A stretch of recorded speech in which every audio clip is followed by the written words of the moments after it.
A very good day to all the panelists, judges, professor, and audience. My name is CHONG PUI KEI, and I'm going to present my research entitled Gait Speed for Risk and Self-Efficacy Among Community During Stroke Survivors Discharged from Physiotherapy Services, a prospective cross-sectional study.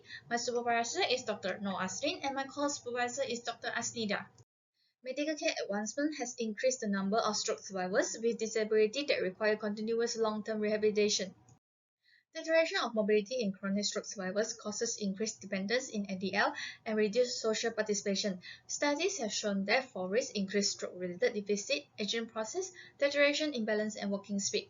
In usual practice, home exercise program (HCP) was prescribed by a physiotherapist to stroke survivors upon discharge, but compliance of HCP was low. Thus, long-term sustainability of the improvement achieved during the rehabilitation remained uncertain post-discharge.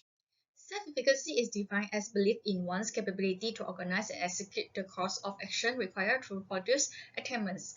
Self-efficacy was positively associated with mobility, ideal independence, and quality of life, and is an essential factor in effective self-management in long-term management. Assessment of self-efficacy can highlight any mismatches between the expected and actual functional outcome of stroke rehabilitation. Problem statements in this study include lack of long-term follow-up of functional performance and cascade data of self-efficacy among chronic stroke survivors in Malaysia. The first objective in this study is to evaluate clinical profile, mobility level, fall risk, and self-efficacy among chronic stroke survivors. The second objective is to identify the predictors influencing gait speed and fall risk. This is a prospective cross-sectional study in what stroke survivors post-discharge from physiotherapy services at Hospital Chancellor Tuanku Mukhriz or Hospital Rehabilitasi Ceras between years 2017 to 2018. Convenience sampling were used in this study. Linear, logistic, and multiple regression models used to identify predictors for gait speed and fall risk. Stroke survivors aged 18 to 80 years that are able to walk independent and require supervision were included in this study. Stroke survivors with moderately severe disability, aphasia, and cognitive impairment were excluded in this study. A total of 699 patients discharged between years 2017 to 2018. After screening with patient records, only 410 eligible subjects were contacted, and 97 stroke survivors were attended an assessment session. However, only 73 stroke survivors were included in the final analysis. This is the measurement tools used in this study. Next, I will present the study result and discussion. Result and discussion for Objective 1. This is a table of subjects, demographic, and clinical characteristics. Mean age of stroke survivors is comparable to a report of Malaysia National Stroke Registry but younger than Western and Asia Pacific countries. Younger stroke survivors might have greater social and economic consequences. Various gender and sex-specific risk factors make male genders as risk factor for stroke. Ischemic stroke was the most common stroke type in Malaysia. Modifier risk factor for strokes such as hypertension, diabetic hyperlipidemia was the top 3 comorbidity in this study. A substantial number of stroke survivors have slight and moderate disability and remains ADL semi-independent after more than 2 years post-stroke, which is higher than 20% found in local study. This is table of subjects' gait speed, fall risk, and self-efficacy.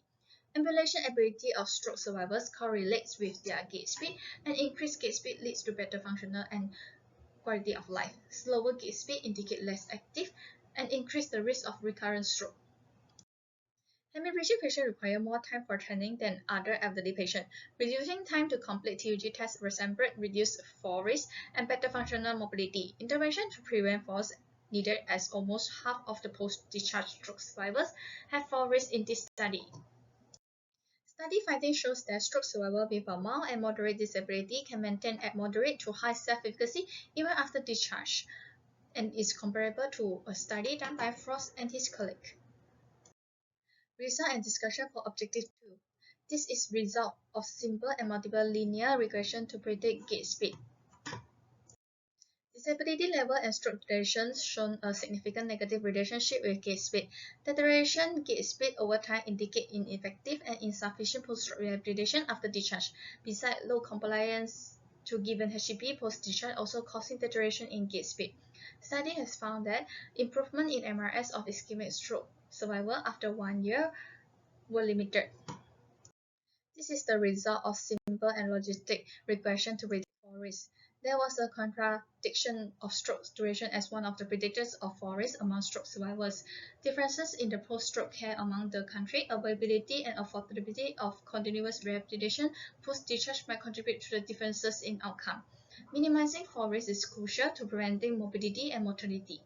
Fear of falling develops post-fall and contributes to reduced physical activity and deconditioning. Thus, continuous rehabilitation is needed even after discharge.